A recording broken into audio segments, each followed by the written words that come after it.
우리가 수련회를 연기했습니다. 좀 이따 광고할 거지만 수련회를 9월 18, 19, 20 2박 3일 이 날짜로 연기를 했는데요. 오늘은 수련회 기간입니다. 그래서 이것을 우리가 그냥 지나가기가 아쉬워서 이미 준비한 말씀을 좀 나누고자 합니다. 오늘 일정이 좀 피곤할 수도 있는데 우리 다 함께 좀 하나님의 은혜를 좀 사모했으면 좋겠어요. 우리 수련의 주제처럼 그 은혜의 하나님. 사실 우리 믿음의 선조들이 그 은혜의 하나님을 경험한 이후에 삶의 개혁이 일어났거든요. 또 어떤 사람들은 자신의 목숨을 지불하면서까지 그 은혜의 하나님에 대한 전율함이 있었습니다.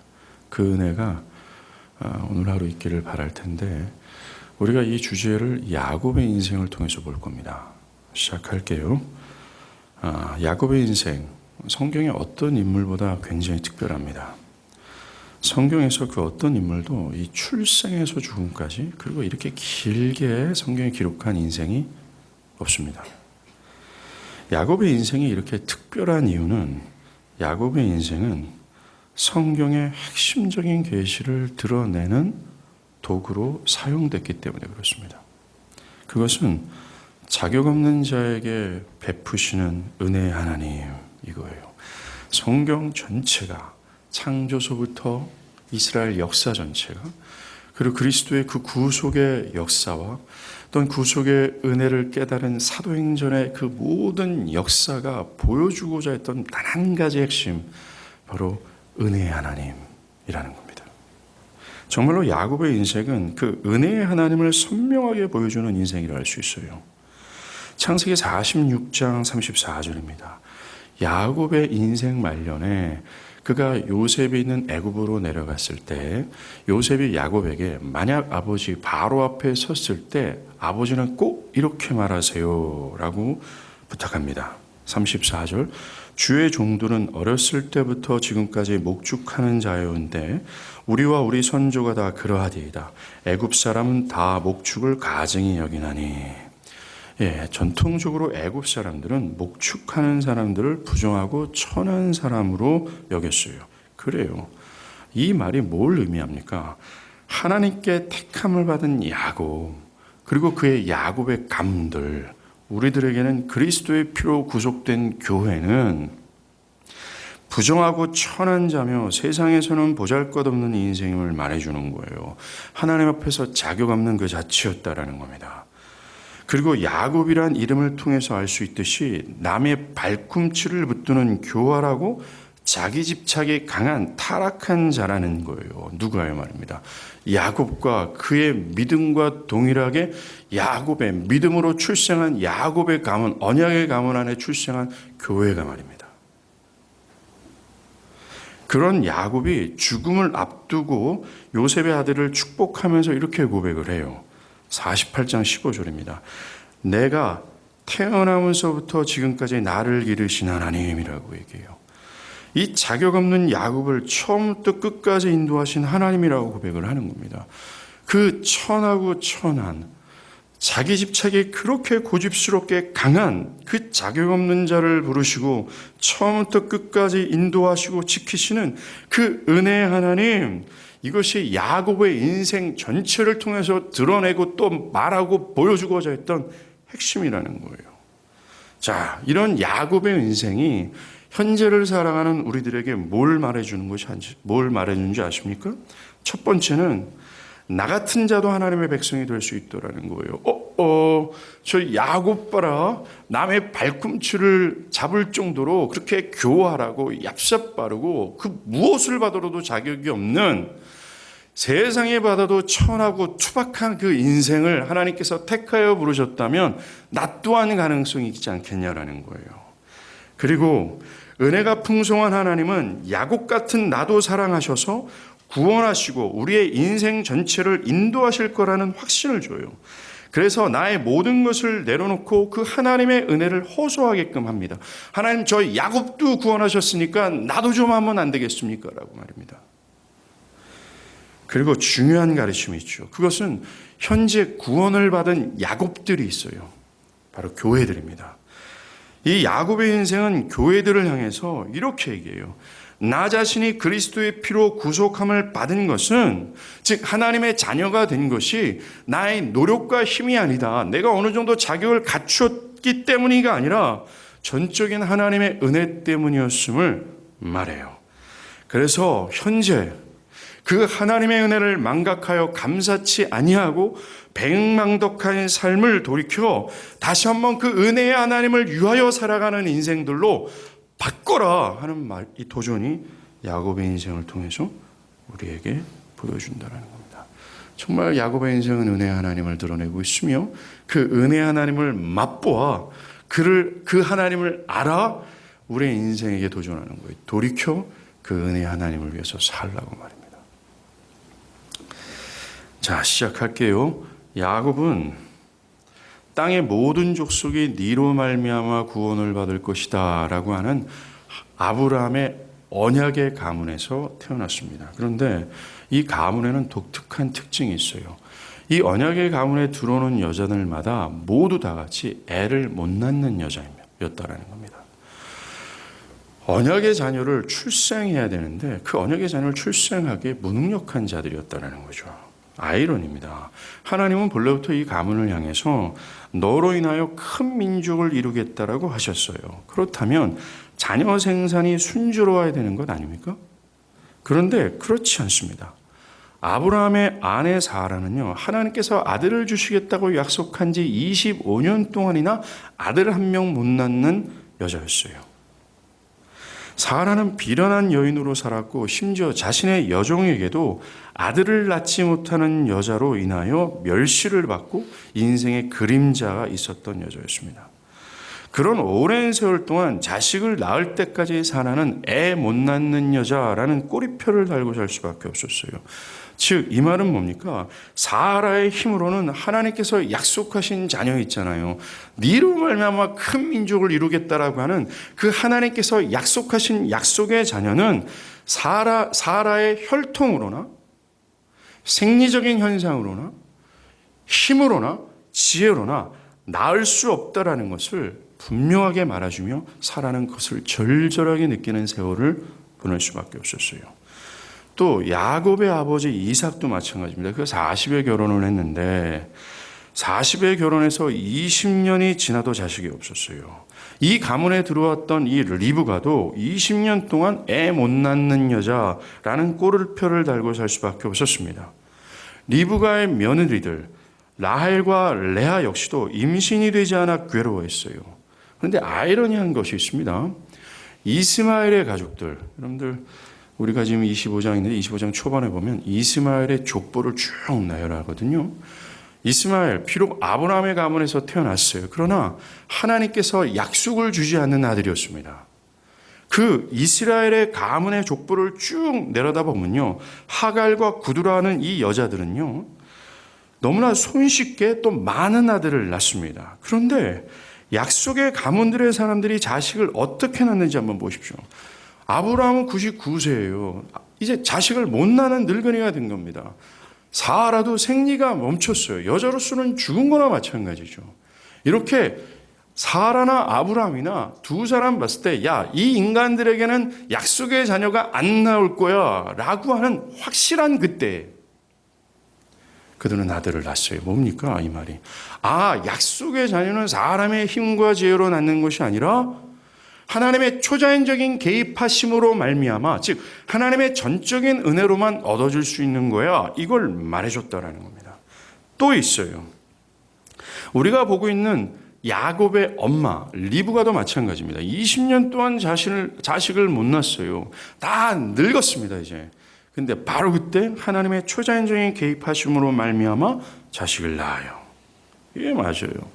현재 이 사안이 우리에게 뭘 의미합니까? 우리에게 이것은 현재 구원을 받은 신자를 포함한 모든 인간은 하나님께서 약속하신 약속의 씨, 로마서에서 바울은 아브라함이 약속을 받은 약속의 자녀가 곧 예수라고 얘기를 하거든요.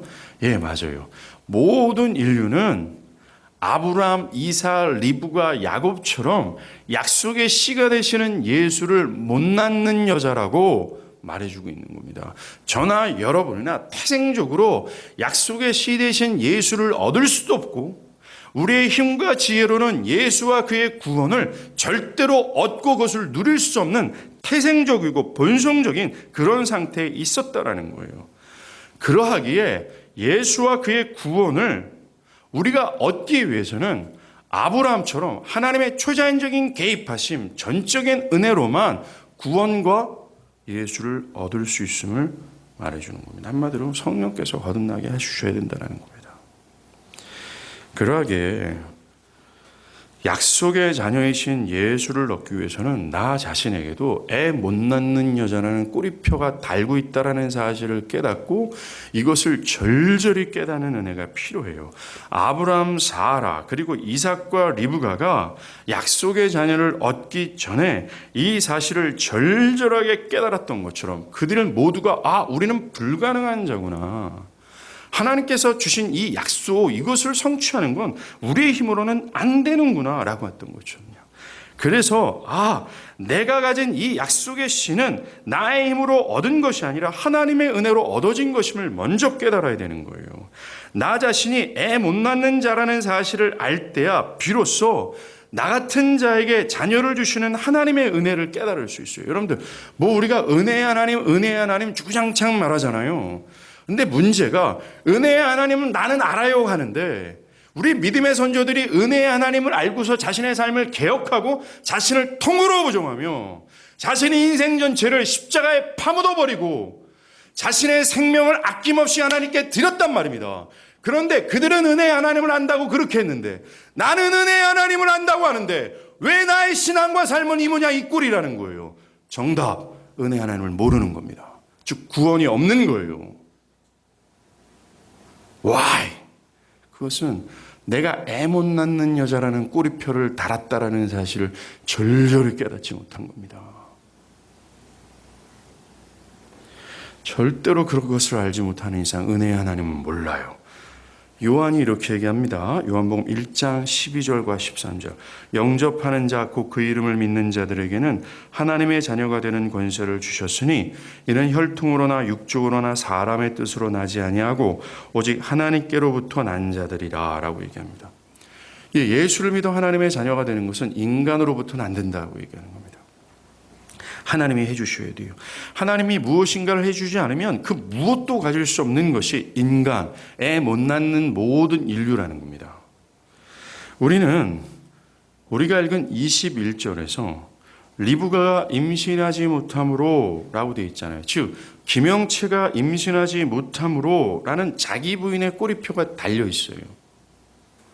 어떤 사람은 하나님의 은혜로 이것을 깨달아 주여 내가 스스로 힘으로는 예수를 가질 수 없어요. 구원이 불가능해요. 그러니까 하나님 나 좀 구원해 주면 안 돼요 라고 호소해요. 그러나 애 못 낳는 여자라는 꼬리표를 달고 있는 어떤 사람들은 그걸 모릅니다. 그래서 하나님의 은혜로 호소하지 않죠.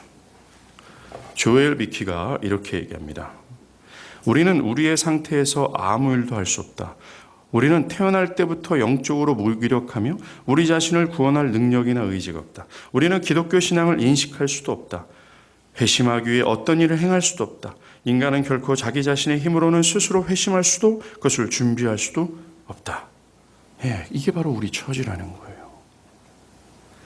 하나님의 은혜가 없이는 구원이 불가능하며 살 수 없다는 겁니다.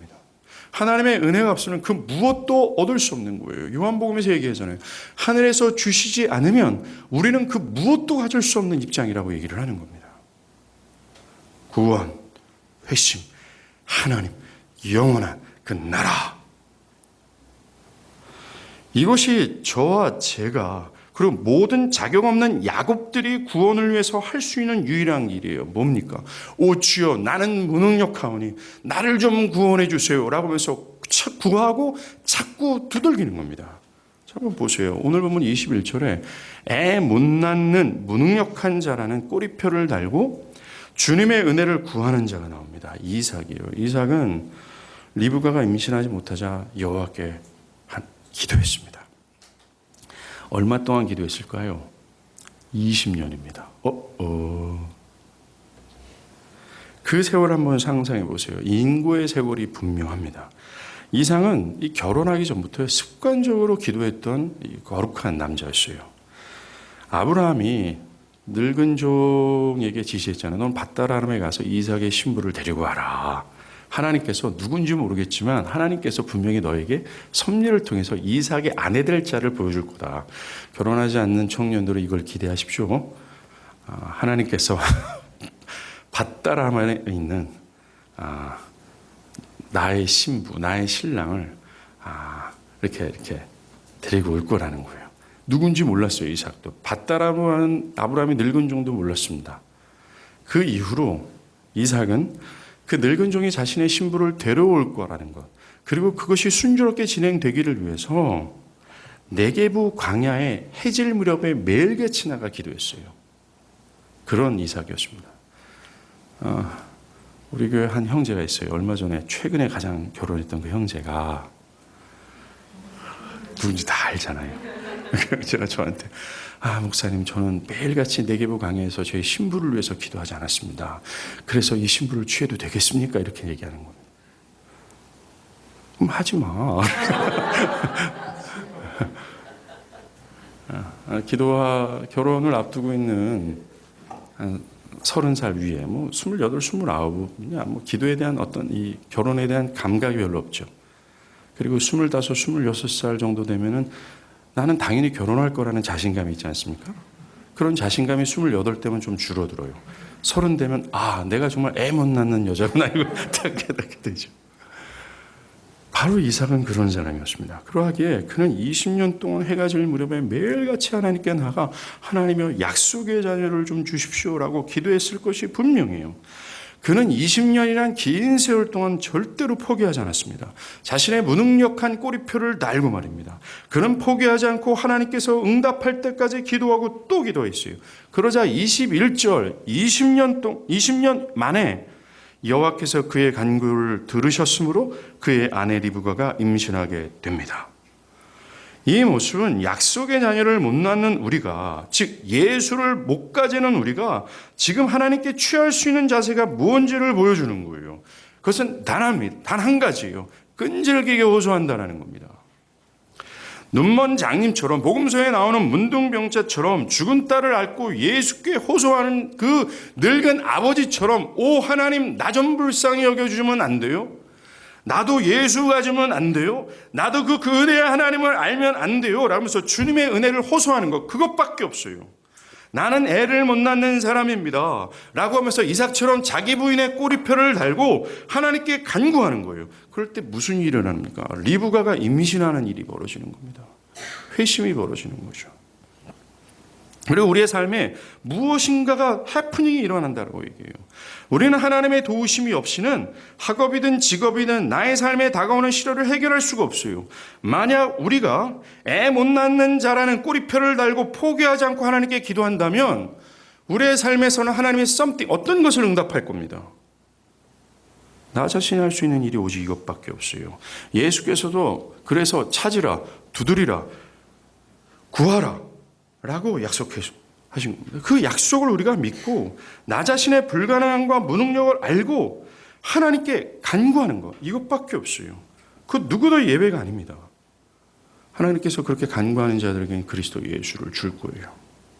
문제는 사람들은 자신이 애 못 낳는 자라는 사실에 대해서 모른다는 거예요. 조엘 비키가 말하는 것처럼 우리는 스스로 회심할 수도 없고 예수를 믿을 수도 없다. 우리는 구원이 불가능한 자라는 사실을 절절히 깨닫지 못한 겁니다. 구원은 오직 하나님의 초자연적인 역사로만 가능한다라는 것을 몰라요. 그래서 오늘 이삭처럼, 여기 나오는 이삭처럼 그리스도께서 구하라, 찾으다, 두드리라 하는 요청이 응답이 없는 겁니다. 자신의 회심과 자신의 은혜와 자신의 구원에 대해서 단 한 번도 구하고 찾고 또는 두들겨 본 적이 없다라는 거예요. 자신의 구원에 대해서 진지하고 심각한 외침이 없었습니다. 눈먼 바디메오의 외침이 없어요. 자신의 구원을 위해 근심하고 부르짖음이 없다라는 겁니다. 대부분의 사람들은 자신의 회심을 매우 성급하게 판단해요. 여러분들, 제가 자주 묻는 도전이죠. 여러분들이 회심했다고 믿는 근거가 뭡니까?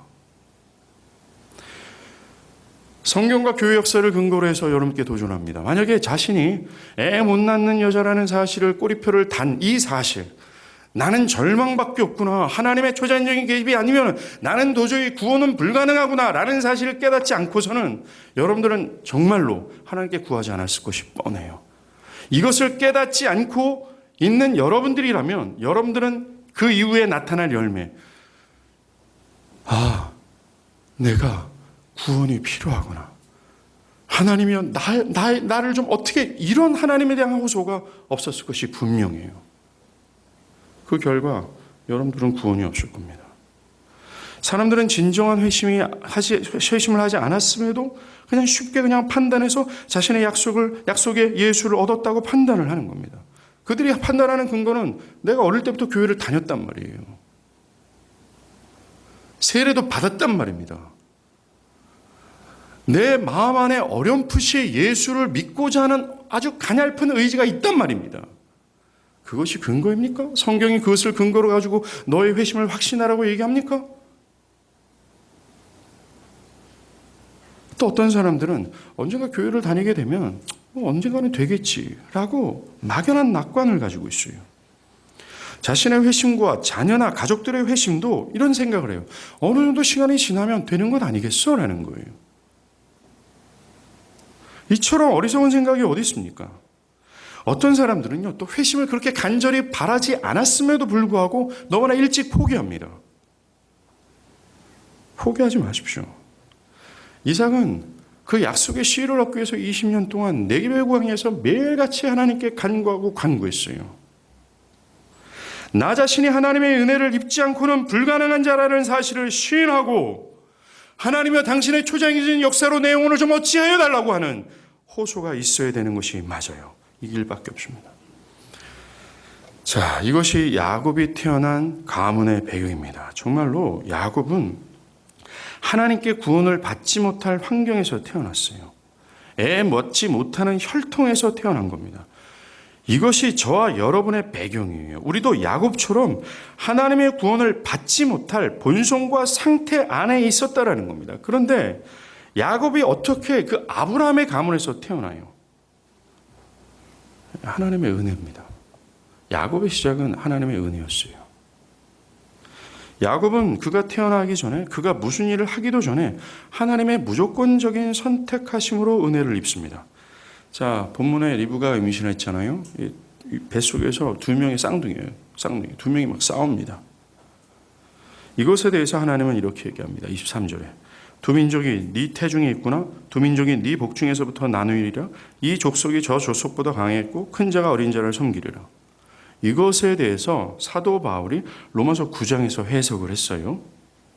그뿐 아니라 또한 리브가가 우리 조상 이삭 한 사람으로 말미암아 임신하였는데 그 자식들이 아직 나지도 아니하고 무슨 선이나 악을 행하지 아니한 때에 택하심을 따라 되는 하나님의 뜻이 행위로 말미암지 않고 오직 부르시는 이로 말미암아 서게 하려 하사 큰 자가 어린 자를 섬기리라 하셨으니 기록된 바 내가 야곱은 사랑하고 에서는 미워하였다 하신 것 같으니라.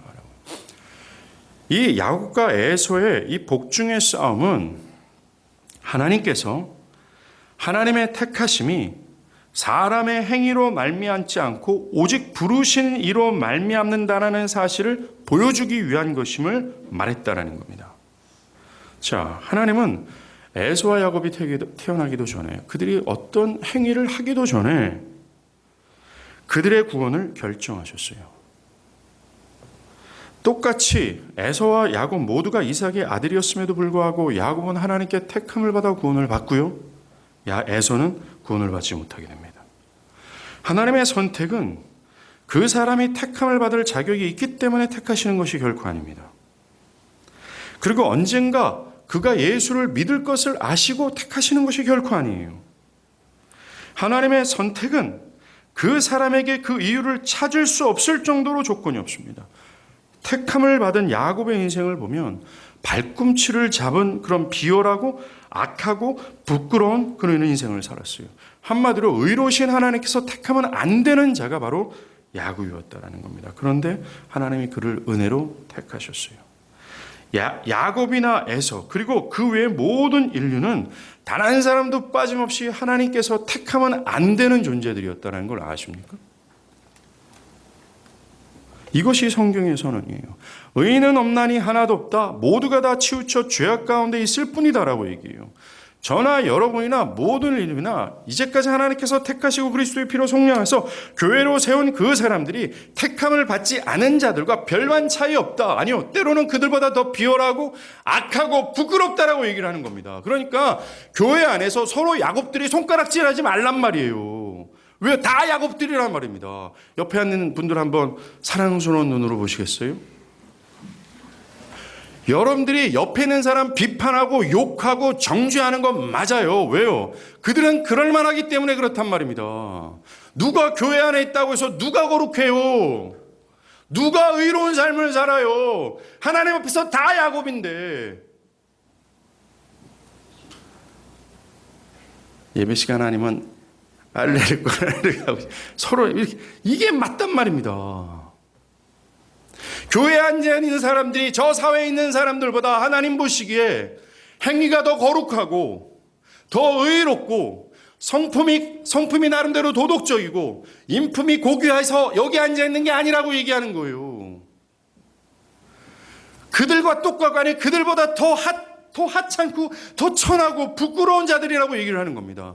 그런데 우리가 여기 앉아 있는 이유는 은혜의 하나님 때문에 그래요. 서로 욕하고 싸우고 지지 볶으십시오. 마땅합니다. 그게 야곱들이 모인 그 집단들이요. 근데 사도 바울이 뭐라고 얘기합니까? 그럴 수 없다라고 얘기합니다. 그리스도의 피로 속량한 바는 우리가. 왜 그 사람이 아니라 나인지 우리는 알 수가 없어요. 하나님께서 택함을 받은 자들은 자신이 택함을 받았다는 이 사실을 언제 하냐면요. 그리스도의 구원을 받은, 믿음으로 그리스도의 구원을 받을 그때에 내가 택함을 받는지 알아요. 내가 택함을 받는지 저기 택함을 받지 않은지 그 사람 아무도 모릅니다. 예수께서 오직 그것은 성부 하나님밖에 모른다라고 말씀하셨어요.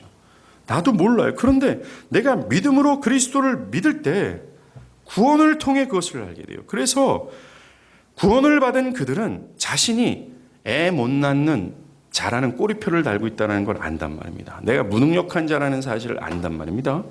그래서 자신이 야곱임을 알기에 왜 하나님 나 같은 자를 택하셨어요? 와우! 한번 놀래요.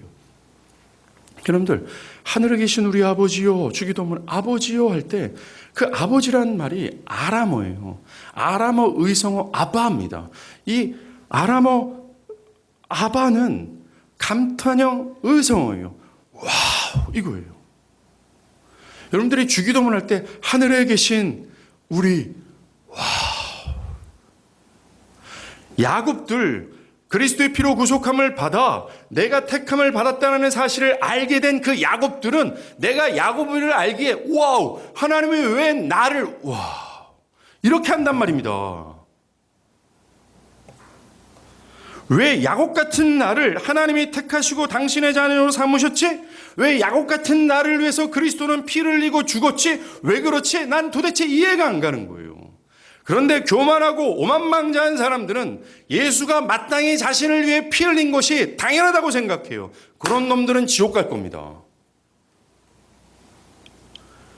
야곱들은 전율함이 있어요. 감사와 은혜의 샘물이 넘치죠. 정말로 하나님의 무조건적인 선택은 하나님의 긍휼과 사랑을 드러내는 교리가 맞습니다. 그런데 선택 교리에 대해서 어떤 사람들은 굉장히 불편하게 생각하는 경우가 있어요.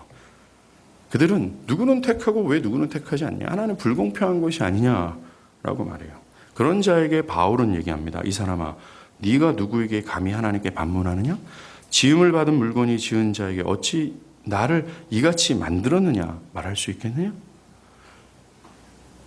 그 로마서 9장 14절에 그런 줄 우리가 무슨 말을 할 건가? 하나님께 불의가 있느냐? 그럴 수 없다. 모세에게 이르되 내가 긍휼히 여길 자를 불쌍히 여기고 불쌍히 여길 자를 불쌍히 여기리라 하셨으니 그런즉 원하는 자로 말미암도 아니요 다른 박질하는 자로 말미암도 아니요 오직 긍휼히 여기시는 하나님께로 말미암는다라고 얘기합니다. 이 하나님의 택함에 대해서 우리는 할 말 없는 존재라는 사실을 얘기해요.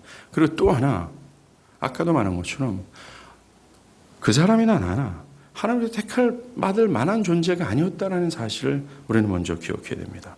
그래서 조엘 비키가 이런 얘기를 해요. 타락의 교리를 경시하거나 직접 인식하고 체험하지 못한 사람들은, 즉 죄를 자각하지 못한 사람들은 무조건적 선택 교리가 상당히 불합리하게 여겨진다.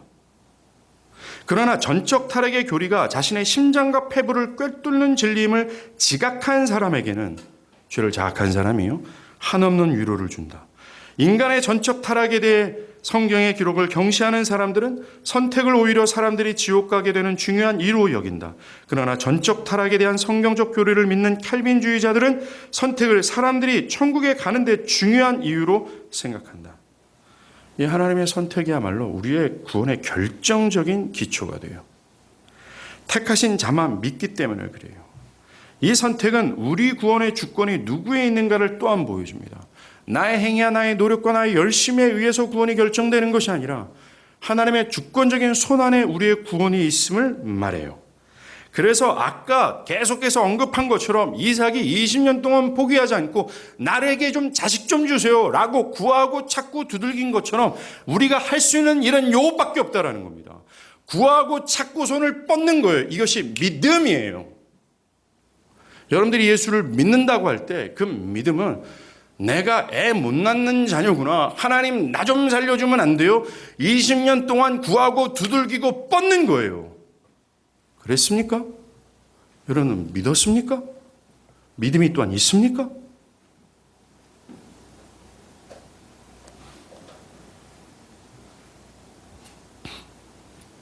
만약에 우리가 구하고 찾고 또 두들긴다면 은혜가 풍성하신 하나님은 약속의 씨가 되시는 예수를 우리에게 줄 거예요.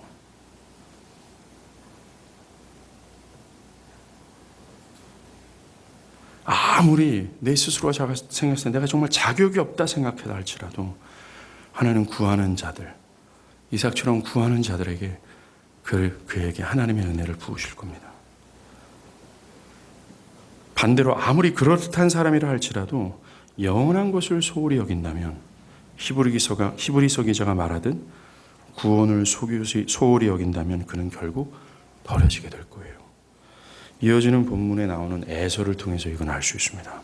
자, 에서와 야곱이 이제 둘은 쌍둥이에요. 똑같이 야곱의 가문에서 태어났습니다. 결국 하나만 택함을 받고 하나만 택함을 받지 못해요. 그 택함으로 인해서 그들의 미래가 결정이 됩니다. 자, 쌍둥이 첫째인 에서는 능숙한 사냥꾼이 됩니다. 여기에서 능숙하다라는 말은 전문적인 지식과 실력을 갖추었다라는 뜻입니다. 오늘날로 말하면 에서는 변호사나 의사와 같은 전문직을 가진 능력 있는 남자였다라는 거죠. 그래서인지 이삭은 그가 잡아준 고기를 좋아해서 그를 사랑했습니다. 오늘날로 말하면 전문직을 가진 큰아들이 돈을 많이 벌어다 주니까 그것으로 호강하니 큰아들을 사랑했다라는 겁니다. 그러나 성경은 에서에 대해서 다른 평가를 내립니다. 창세기 10장 9절에 보면 사냥꾼이라는 직업을 가진 자들은 저주받은 함의 후손 리므롯 뿐이었어요. 성경은 리므롯이 전쟁 영웅이었고 또 용감한 사냥꾼이라고 소개합니다. 여기에서 용감하다라는 뜻은 포악하다, 폭력을 휘두르다라는 뜻입니다. 성경에서 소개하는 리므롯은 세상에서는 유명한 자여 영웅이지만 자신이 원하는 것을 차지하기 위해서는 사람의 생명을 잔인하게 죽이고 약탈하는 자로 소개를 했어요. 정말 허물과 죄로 죽은 죄인의 그대로의 성향을 가진 자가 바로 리므롯이었습니다. 이렇게 창세기에서 에서처럼 들짐승을 사냥하는 사람들을 좋게 보지 않습니다. 오늘 본문 27절에 에서는 익숙한 사냥꾼이었으므로 라는 기록을 통해서 우리는 에서의 성품과 성질이 리므롯과 같은 자라는 것을 알 수 있습니다. 이것이 어느 때 증명됩니까? 동생 야곱이 자신의 장자권을 속여서 빼앗아 갔다라는 사실을 알자 어떻게 되면 내 것 뺏어간 야곱을 잡아 죽이려고 했던, 그리고 수십 년이 지난 후로 야곱이 자기의 고향으로 돌아온다는 얘기를 듣자 400명의 군사를 이끌고 그를 살해하려고 다가오는 것. 정말 400명을 이끌 정도의 수장이 되었고 그때 당시 그는 세일 땅을 차지할 만큼 권력을 쥐고 있어요. 정말 에서는 리므롯과 같은 사람이었습니다. 이처럼 에서는 자라면서 외적으로는 전문적인 지식과 실력을 갖추었고 사회에서도 그 누구도 넘볼 수 없는 범상치 않은 인물이 됩니다. 이 에서가 하나님께 버림받는 자들의 전형이라는 걸 여러분들 아십니까? 그들은 세상에 속한 자들은 이 세상을 영원한 것처럼 여기며 이 세상에서 유명한 자, 유능한 자가 되어 자신의 명성을 위해 살아가는 거예요. 그것을 위해 목배임을 당하면서까지 치열하게 살아간다라고 얘기를 합니다. 이것이 세상에 속한 자들의 특징이에요. 그런데 능숙한 사냥꾼도 피곤하고 배고픕니다. 오늘 본문에서 에서가 들에서 사냥하다 들어왔는데요. 정신이 혼미할 만큼 심히 피곤합니다. 그리고 배가 고팠어요. 이상하지 않습니다. 배부르기 위해서 바깥에 나가서 사냥을 했는데 그는 배가 고파고.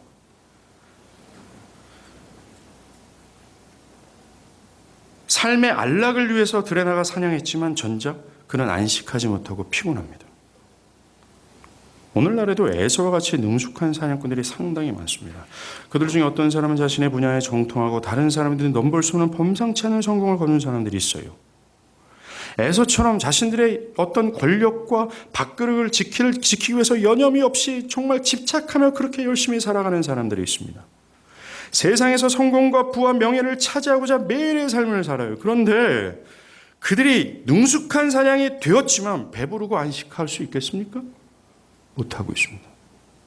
그들뿐만 아니라 수많은 사람들이 자신들이 능숙한 사냥꾼이 되기 위해서 지금도 살아가고 있어요. 성공하고 싶은 그들은 에서처럼 피곤하고 배가 고플 뿐입니다. 여러분들의 상태를 한번 들어보세요. 여러분들 능숙한 사냥꾼이 되기를 원하지 않습니까? 제가 왜 영비자매를 쳐다봤는지 모르겠어요. 능숙한 사냥꾼이 되고자 노력하는데 배고프고 피곤할 뿐이라는 거예요. 이 배고픔과 피곤함을 이겨내기 위해서 더 능숙한 사냥꾼이 되고자 더 노력하지만 다시 돌아오는 것은 더 큰 피곤과 배고픔이라는 거예요. 어떤 사람이 현재 사회의 모습을 비평하면서 이런 글을 썼어요. 현대인의 삶은 참 이상하다. 직장을 구하기 위해 교육에 엄청난 돈을 투자하고 회사에 입고 갈 옷과 출근할 차를 사고 그 돈을 다 갚기 위해 회사에서 뼈 빠지게 일해서 결국 그렇게 번 돈은 하루 종일 비워놓을 집값으로 다 쏟아붓는다. 오늘 삶은 정말 에서예요. 에서와 같이 하나님께 택함을 받지 못하고 그저 이 땅에서 번영만을 추구하는 능숙한 사람들이 저지르는 매우 큰 실수가 있습니다. 그건 바로 영원한 것을 소홀히 여긴다는 거예요. 오늘 에서가 그렇습니다. 그는 자신의 장자의 명분을 팥죽 한 그릇에 팔아버립니다. 그가 장자의 명분을 팔아버린 이유는 지금 당장의 배고픔을 채우고자 했기 때문에 그래요. 32절에 보면 에서가 내가 죽게 되었으니 즉 배고파 죽게 되었는데 장자의 명분이 무슨 소용이냐라고 말하지 않습니까? 당장의 배고픔을 채워보고자 미래의 부유함을 가져다줄 이 장자의 명분 따위는 아랑곳하지 않았던 거예요. 일말의 고민이 없이 매우 쉽습니다. 그에게 중요한 것은 당장의 손이 잡히고 배부를 수 있는 팥죽이었어요. 그는 자신이 이런 행동이 큰 실수가 될 거라는 것을 생각하지 않았을 거예요. 장자의 명분, 이건 원래 재산 상속권을 의미하죠. 그런데 아브라함의 가문에서 장자의 명분은 매우 특별한 의미를 가지고 있습니다. 야곱과 에서는 자신의 가문의 장자권이 얼마나 어떤 의미를 갖고 있는지를 알고 있었어요. 그들은 할아버지 아브라함이 오직 자신의 아버지 이삭에게만 모든 재산을 상속하고 나머지 후첩의 아들들에게는 일부의 재산을 주고 심지어 가나안 땅 밖으로 내보내는 것을 봤습니다. 즉 장자의 명분이란 아버지의 재산을 상속받고 하나님께서 약속하신 가나안 땅을 얻는 거예요. 즉 하나님의 언약을 얻는 것, 우리로 말하면 하나님의 영원한 구원을 얻는 것을 의미했다라는 겁니다. 그러하게 장자의 명분을 팥죽 한 그릇에 팔아먹는 에서의 행동은 작은 실수가 아니라 매우 큰 행악을 저지른 거예요. 하나님을 팥죽 한 그릇 정도로 가볍게 여겼고 구원을 팥죽한 거로 버려버린 겁니다. 바꿔버린 겁니다. 이건 자살행위죠. 온 우주에서 가장 어리석은 행동입니다. 에서는 결국 가나안 땅에 머물지 않고요. 세일 땅으로, 그리고 그는 에돔 족속의 조상이 됐는데 결국 에돔 족속은 역사적으로 사라집니다. 오늘도 마찬가지예요. 능숙한 사냥꾼들의 내가 죽게 되었으니 라고 말하면서 당장의 배고픔 때문에 영원한 것을 버려요.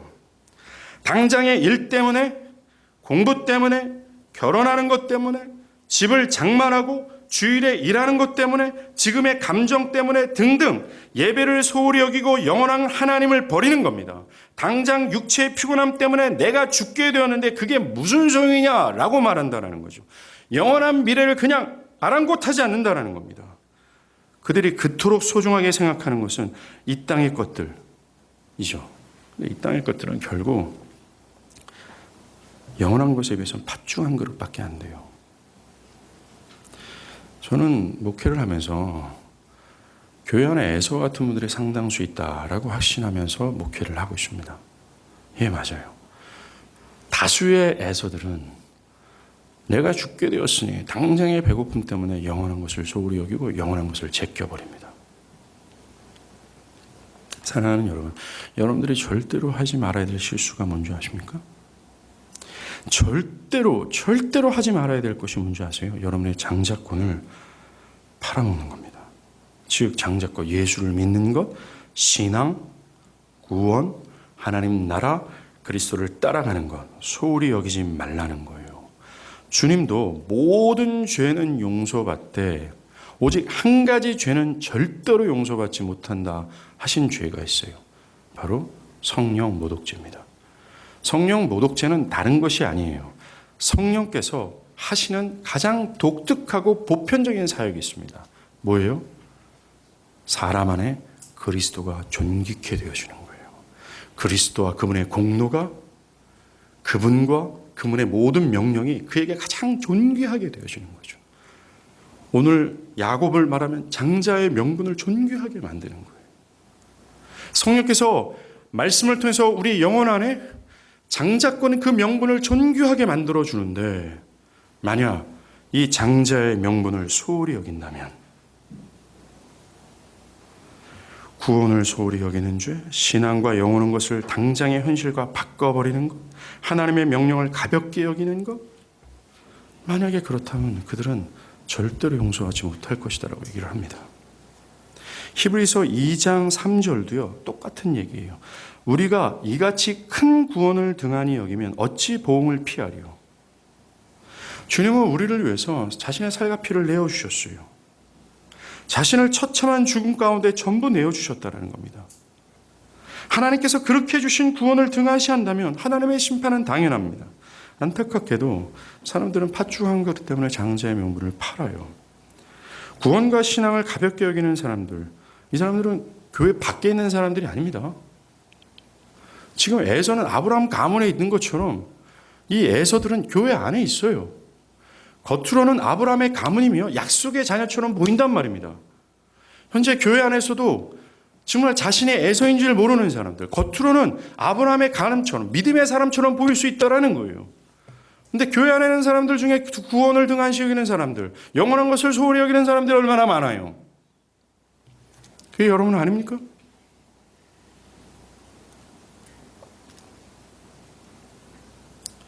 사람들이 영원한 것을 소홀히 여기는 것은 에서와 마찬가지예요.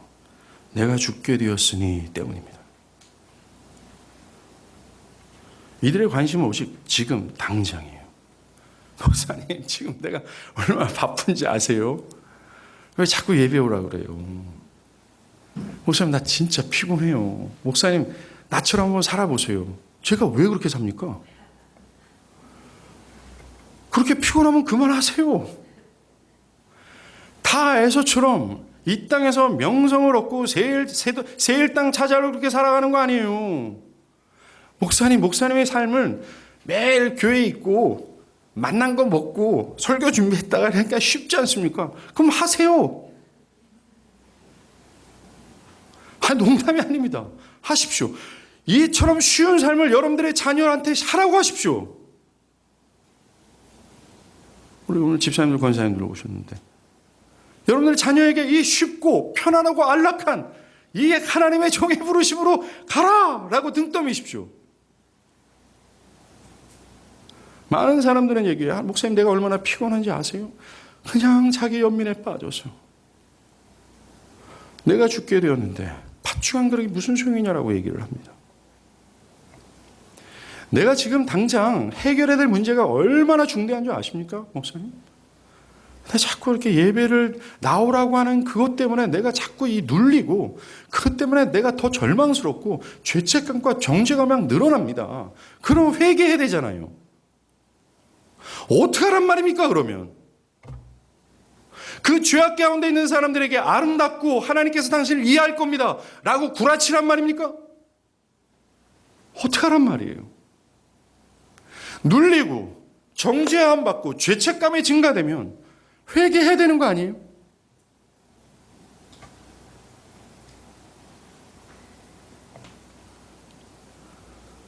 우리가 살아가면서 내가 죽게 되었으니 라는 때가 많아요. 특별히 어떤 삶의 큰 위기, 고통의 때가 될 수 있습니다. 학생들은 입시 때가 될 수 있겠죠. 오늘도 강남 대부분의 교회 안에는 고3이 없습니다. 이거는 우리 노예에 있는 목사님들의 이야기예요.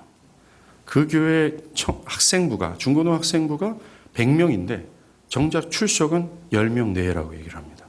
왜? 학원을 가는 거예요. 교회 집사님도 권사님도 장로님도 자신의 자녀가 교회에서 예배를 드리고 아이들과 노닥거리는 걸 원하지 않고 주일날 오픈하는 학원의 특별반에 들어가서 공부하기를 바라고 있죠. 청년들은 취업과 직장이 될 수 있어요. 그때가 생존을 위해 자신의 모든 것을 걸어야 될 때라고 생각하기 때문에 그렇습니다. 여러분들이 모든 것을 걸어야 될 때는 언제냐면요, 아들 예수 달라고 하는 바로 지금이에요. 결혼이 될 수 있고 결혼 후에도 자녀 양육과 내 집 마련이 될 수 있어요. 바로 그때가 내가 죽게 되었으니 라고 하면서 자신의 장자의 명분을 팔아넘길 수 있는 위기라고 얘기를 하는 겁니다. 여러분들 한번 지금 여러분의 삶에서 내가 장자의 명분을 팔아먹을 수 있는 위기 가운데 있는지를 한번 살펴보세요. 아니 팔아먹고 있는지를 한번 보시길 바랍니다. 어떤 분이 저에게 목사님, 내가 굉장히 중요한 시험을 앞두고 있거든요. 이 시험 치른 다음에 신앙생활을 제대로 하겠습니다 라고 말씀하셨어요. 근데 시험이 끝났음에도 불구하고 소리 소문 없이 사라집니다. 지금 따르지 못하면 그 위기가 지나서 따른다? 절대 그렇지 않습니다. 히브리서 기자는 우리가 에서처럼 망령된 자의 뒤를 따라서는 안 된다라고 얘기해요. 사람들은 에서가 택함을 받지 못했기 때문에 구원을 받지 못했다라고 말합니다. 아니에요. 그가 구원을 받지 못한 이유는 영원한 것을 소홀히 여겼기 때문에 그렇습니다. 그럴 만했기 때문에 그래요.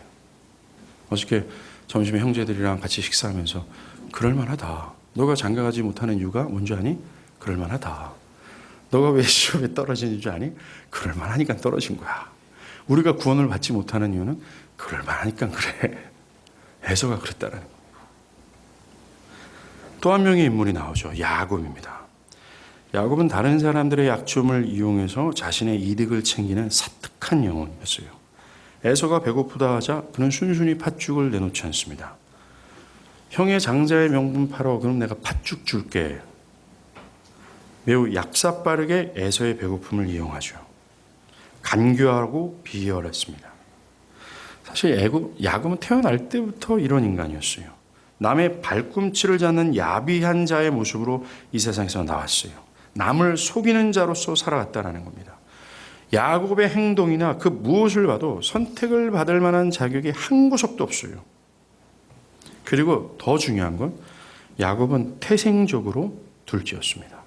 즉 그가 장자의 어떤 축복을 받을 자격이 없었다라는 거예요.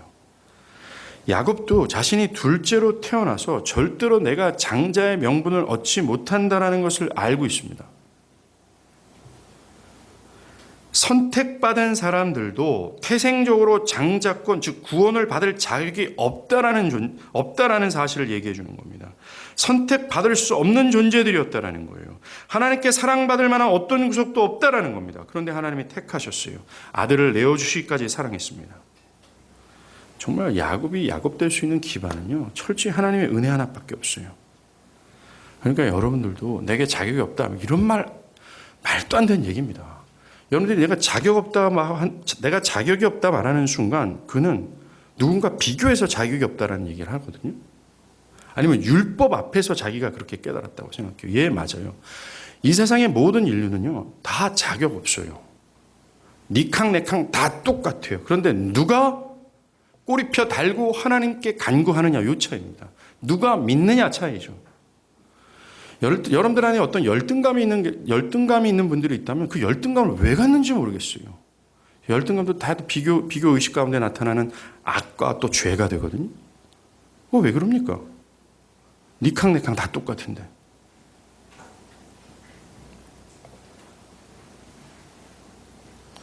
야곱은 자신이 둘째로 태어났기 때문에 아버지의 상속을 받지 못할 자라는 걸 알았어요. 그래서 그는 사모했습니다. 오늘 보면 31절에도요. 야곱에게 팥죽 한 그릇 주면서 뭐라, 형 나한테 맹세해야 돼. 진짜 나한테 맹세해야 돼. 2번이나 언급하면서 장자의 명분을 구걸하고 사모했어요. 마찬가지로 하나님의 은혜를 받은 사람들은 첫 번째, 자신이 도저히 택함을 받지 못할 자라는 사실을 깨달아요.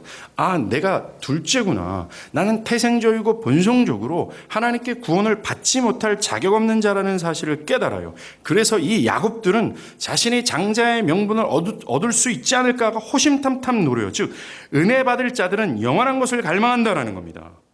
그들은 한때 잠시만 영원한 것에 관심을 두는 것이 아니에요. 하나님 앞에 설 때까지 끊임없이 영원한 것을 갈망한다는 겁니다. 성령을 통해 그들은 자신들이 유기되어질 죄인이라는 것을 알기에, 정말 그것을 알게 살고자 20년이든 30년이든 그 그리스도의 옷자락을 붙잡고자 혈루증 아여인이 그 예수를 호소한 것처럼 호소한다는 거예요. 아까도 말씀드린 것처럼 에서가 구원을 받지 못한 이유는 선택을 받지 못해서가 아니라 그가 영원한 것을 소홀히 여겼기 때문에 구원을 받지 못한 거예요. 우리도 예서의 뒤를 따라가서는 안 돼요. 현실의 문제 앞에서 내가 죽게 되었다. 당장의 어떤 사안들 때문에 내가 죽게 되었는데 이 팥죽 한 그릇, 이 장자의 명분이 뭔 소용이 있겠냐라고 해서는 안 된다는 겁니다. 여러분들 한번 보세요. 여러분들의 어떤 영혼의 상태를 면밀히 한번 성찰해 보시길 바랍니다. 여러분들에게 하나의 가능성 하나는 은혜 하나님밖에 없어요. 그 은혜 하나님을 구하십시오. 기도하겠습니다.